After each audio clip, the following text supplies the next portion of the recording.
O Antigo Testamento da Bíblia Sagrada está repleto de profecias acerca do Messias, acerca do Cristo, sobre seu nascimento, sobre o local do seu nascimento, sobre a época do seu nascimento, sobre o seu trabalho, sobre a sua morte, sobre a sua ressurreição, mas também sobre a sua exaltação. Isso quer dizer a entronização do Senhor Jesus no trono celestial. O livro de Salmos apresenta algumas dessas profecias. A nossa lição cita o Salmo 110, verso 1. Disse o Senhor ao meu Senhor: senta-te à minha direita, até que eu ponha os seus inimigos por estrado dos seus pés. Falando acerca do Senhor Jesus. E a igreja cristã nascente tomava essas profecias como aplicadas a Cristo, após a sua ressurreição. Ainda Salmo 8, verso 4, fala do Filho do Homem, e no verso 6 fala sob os seus pés. O texto da nossa lição diz assim: embora acreditassem que os poderes das trevas nos lugares celestiais estivessem sobre eles e ameaçassem subjugá-los, eles se apossavam da verdade de que esses poderes estavam sob os pés de Cristo.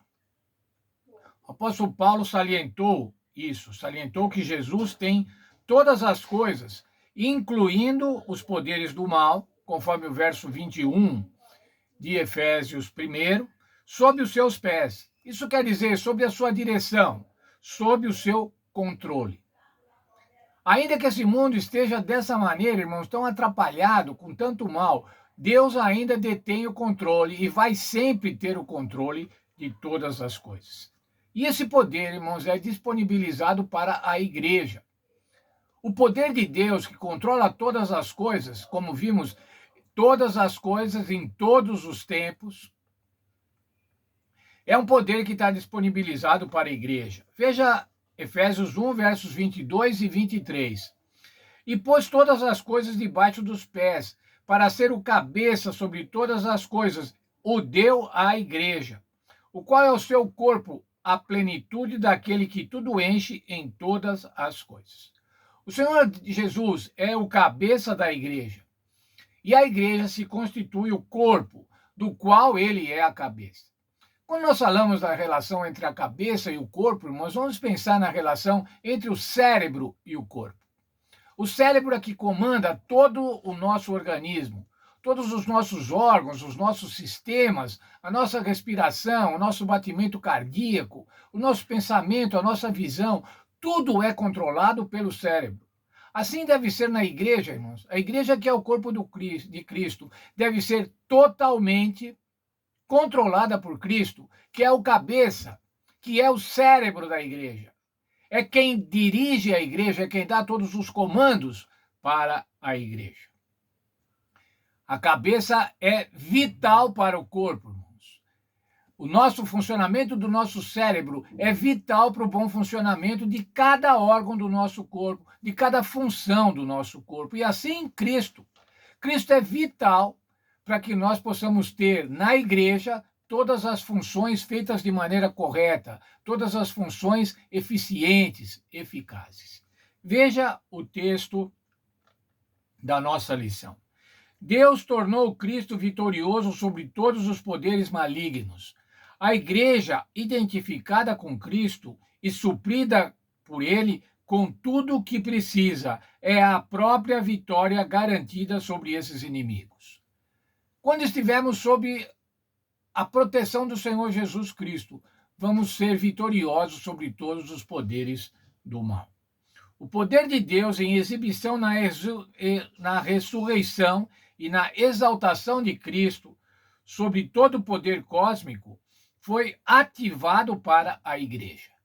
E veja agora essa frase: Deus deu a Cristo vitorioso à igreja, que está tão unida a ele a ponto de ser chamada do seu corpo.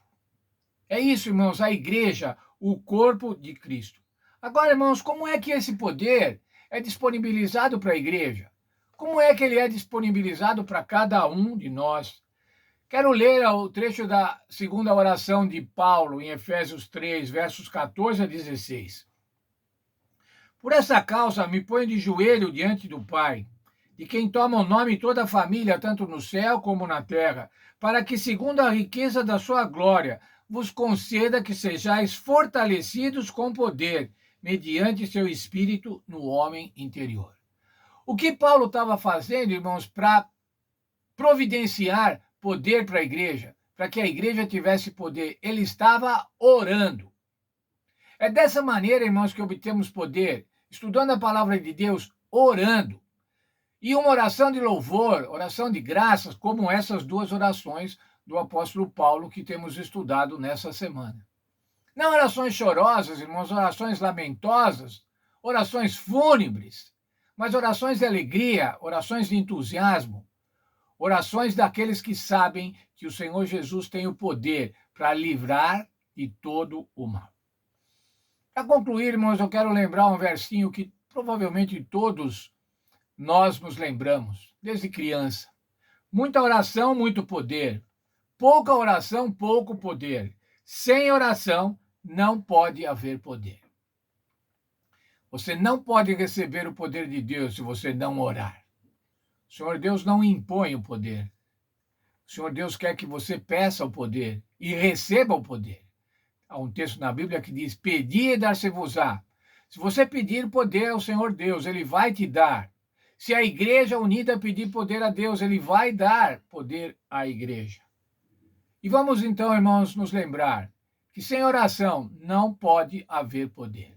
Portanto, nós devemos orar sem cessar, conforme o texto de 1 Tessalonicenses 5:17. Uma vida de oração, uma vida de comunhão. Não é que você vai viver ajoelhado, não é que você vai viver prostrado, orando a Deus, mas você vai estar em contínua comunhão com Deus. Ao estar em contínua comunhão com Deus, orando sem cessar, você vai receber o poder. Quem sabe, eu acrescentaria nesse verso: orar sem cessar, poder sem terminar. Poder sem cessar. Que Deus abençoe a cada um de nós nos nossos planos de oração para receber o poder do Espírito Santo, o poder que o Senhor Jesus disponibiliza a cada um dos seus filhos.